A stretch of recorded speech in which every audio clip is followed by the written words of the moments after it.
Imagine you're on a boat in the middle of nowhere with 5-foot waves breaking over the bow of the boat every second. Everyone was reacting differently to the same situation that we were all in. My mom was on the back deck wanting to throw up, and she did not want to be there at all. She was worried out of her mind. One of my uncles was frozen in fear and about to throw up. My other uncles were just having a casual conversation while driving the boat. Meanwhile, my cousin and brother are taking a nap while my grandma is grabbing onto me with a death grip. To start the trip, we had flat, calm water for about an hour, then it started to get rough. It was too much for my mom to take, so she went out on the back deck and sat on one of the coolers while holding the back door open so fresh air got into the cabin. She debated many times on whether jumping into the water would be better or worse than staying on the boat because of how seasick she was, and she did not want to be there. One of my uncles, who was not used to rough water, was standing by the door, wedged in between two pieces of furniture so his body wouldn't move at all. He thought it helped him.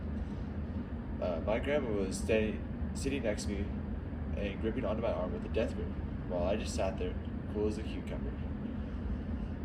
Then there were my uncles, who were just standing there. One was driving the boat, and they were just chit-chatting like normal. They grew up fishing on a commercial boat, so they're used to this type of rough water and had zero fear. They were used to being in water that was 5 times this high. Each one had a different story to tell about times that they were stuck out at sea for days in weather like this. They even were occasionally cracking jokes about the people that were feeling sick. Finally, there were my cousins and brother. One of my cousins and my brother were laying down, taking a nap in the bed, and they just slept through it all. My other cousins were just sitting there with no emotions, just going with the flow.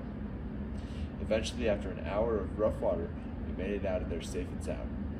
Even with all the different reactions to the situation, we all turned out the same. I based my reaction on who the most experienced people were in that situation.